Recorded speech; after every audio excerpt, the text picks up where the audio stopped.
What is up? Welcome to the episode. Today we're going to be chatting about things because personally I've learned a ton about just how much stuff I need or don't need over the last 3 years, because 3 years ago I implemented a massive shift in my lifestyle, which many of you are aware of. I transitioned my business fully online and decided to sell virtually everything that I owned except for my clothes, and I hit the road traveling with my laptop and a carry-on size backpack. So I got rid of my apartment, I sold my car, my bed, any other furniture that I happened to have, and I've been living a minimalist-like lifestyle for 3 years now. So I wanted to share some of what I've learned from this experience with you.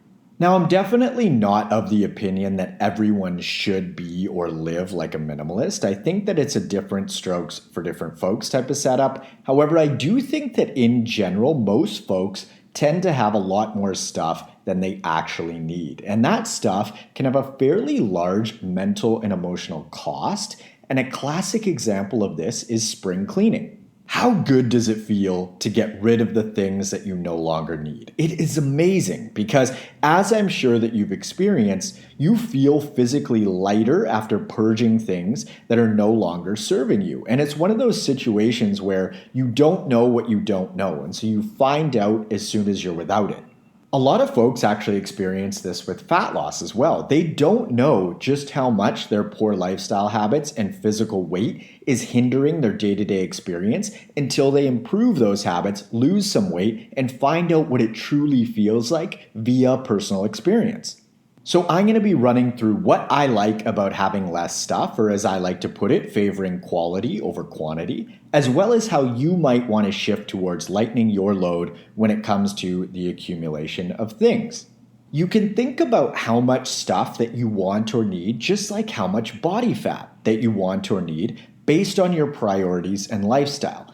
If you listen to episode 118 titled How to Determine Your Ideal Body Weight, you'll know that there really isn't an equation based on, say, your height and weight that can tell you exactly how much you should weigh as an individual for a myriad of reasons.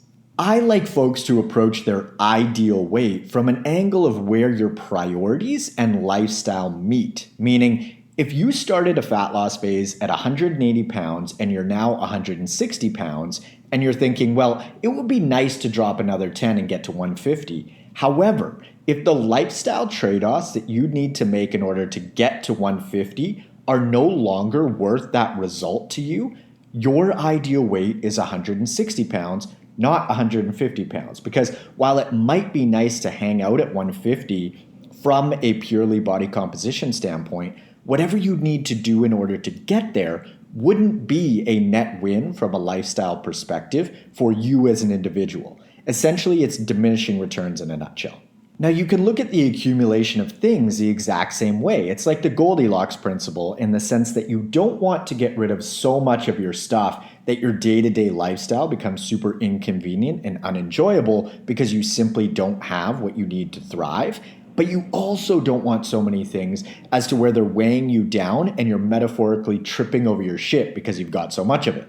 For example, you probably want a can opener for your non-perishable goods so you don't have to try and open a can of coconut milk with a knife. But do you need 3 can openers taking up space in your cutlery drawer? Of course not. Do you want such a small wardrobe to the point where you need to do laundry every second day? No, that is not all that efficient or convenient. But at the same time, you don't need so many clothes as to where you wouldn't technically need to do laundry for 3 months, and you get decision fatigue every time you open your closet. There is a happy medium to strike here. So now let's run through some of the things that I've learned and benefits that I've seen over the last 3 years as a result of living with fewer things, or like I mentioned, emphasizing quality over quantity.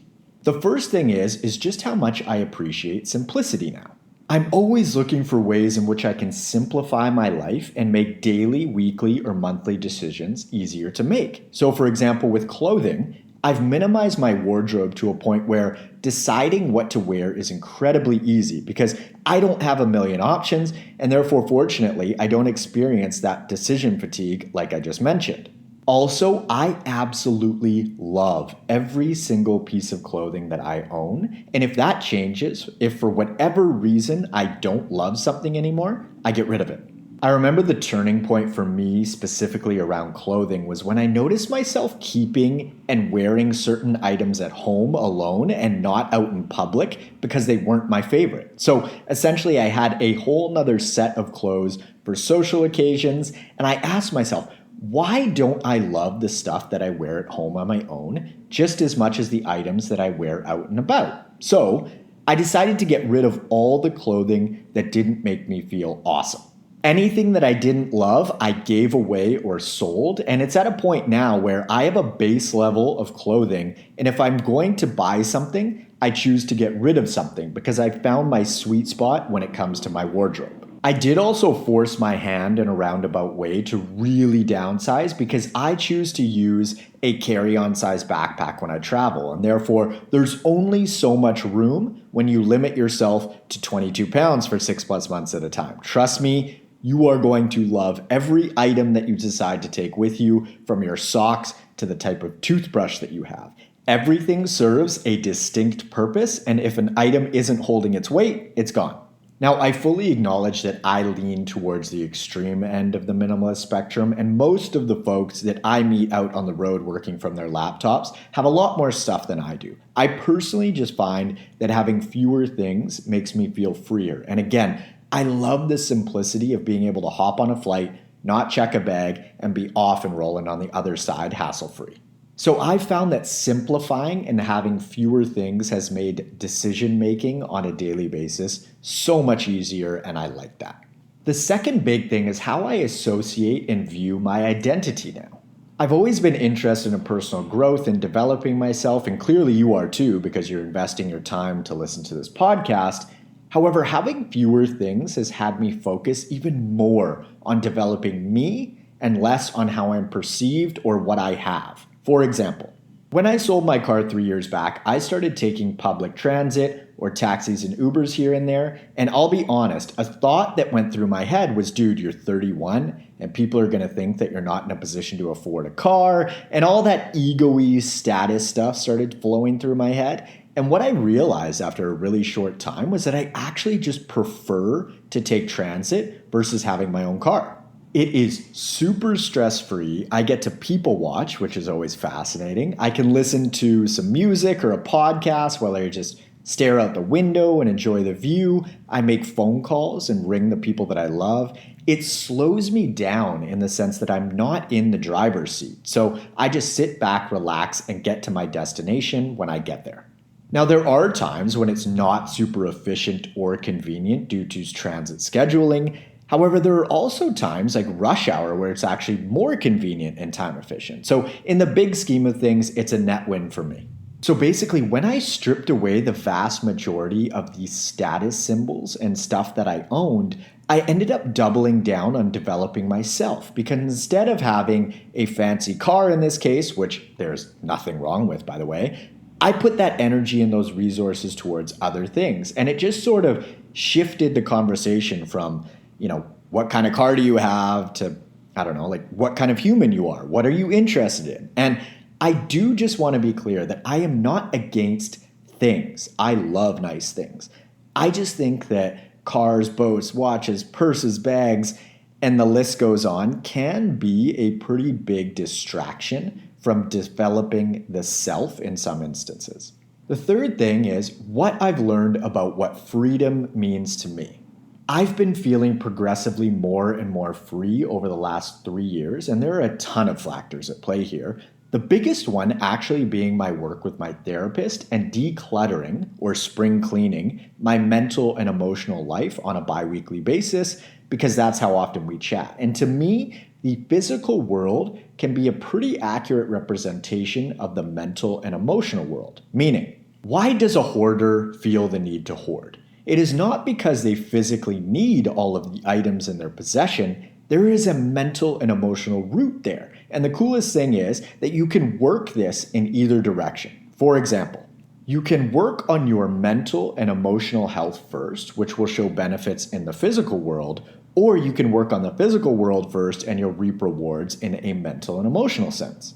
If we use the hoarder example, the hoarder can address their mental and emotional bodies first, and in time, it will impact their physical world and that they won't feel the need to hoard. Or the hoarder can just force themselves to get rid of a bunch of physical items, and the underlying mental and emotional issues that are driving that process will come to the surface right away. And then that individual will have an amazing opportunity to heal those root issues.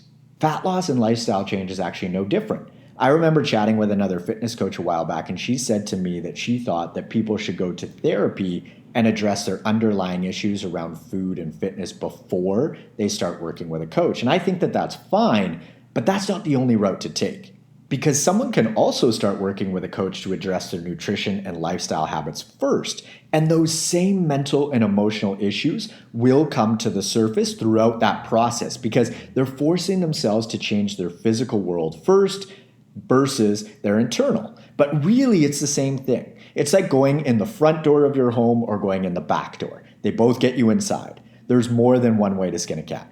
Circling back around, I had been addressing the mental and emotional components first, which led me to the physical. But in my opinion, it really doesn't matter which one you tackle first because there's no way not to address all of them at once after you've started, which is super cool.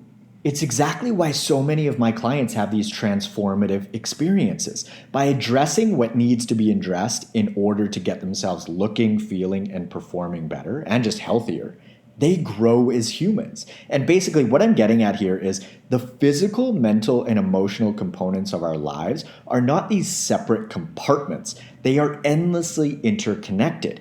Our internal world is a reflection of our external world, and our external world is a reflection of our internal world. Put another way, your body is a reflection of you, and you are a reflection of your body. Now let's get into some specifics as far as where you can start, because like I mentioned before, I'm not saying that everyone should live like me. However, I do think that the vast majority of folks would be more content with fewer things in general. So, action steps. You can try taking public transport once per week. That's it. And if public transport isn't accessible in your area, you can try carpooling with someone once per week. Start there. Your wardrobe. Go through your wardrobe with a fine-tooth comb and get rid of anything that you don't love. Now, if you're not sure when you wore something last, you can wear and put items back once you've worn them on one end of your closet or in certain drawers, for example. And if you haven't worn them something like a month or two later, toss them. Go through your kitchen and get rid of any redundant items. And if you haven't used certain appliances in ages, or you might have even forgotten that they were there, recycle them. You can go through your garage or storage. And I know that oftentimes areas like this can be overwhelming. So you can set an alarm and just commit to 20 or 30 minutes. And if you do that once per week for say 4 to 5 weeks, you'll do some serious damage and make headway. You can also do this with different areas or rooms in your home. Tackle them one by one so the job doesn't feel so big that it's overwhelming and you don't even start. Break the task down into smaller chunks. It does not all need to be done today. Chip away at it, and chances are you're going to feel so much better throughout this process that you might actually enjoy it. These physical things have weight to them in our physical world, but they also weigh on our mental and emotional psyche. So why not find out what it would be like to live without so much weight? Now, if you've got any questions about how to move in a more minimalist direction, feel free to reach out to me on social media and I would be more than happy to offer up some recommendations.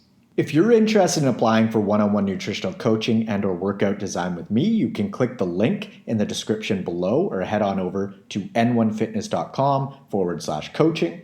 Follow me up on Instagram at n1fitness and feel free to friend me on Facebook at Marcus Adu. Lastly, leaving a review really helps the pod grow and reach more folks. So if you're willing to do that, I truly appreciate it. And if you've already left a review, thank you so much. Be sure to hit the subscribe button on whatever platform you're using. Thanks so much for tuning in, and I will catch you on the next episode. See ya.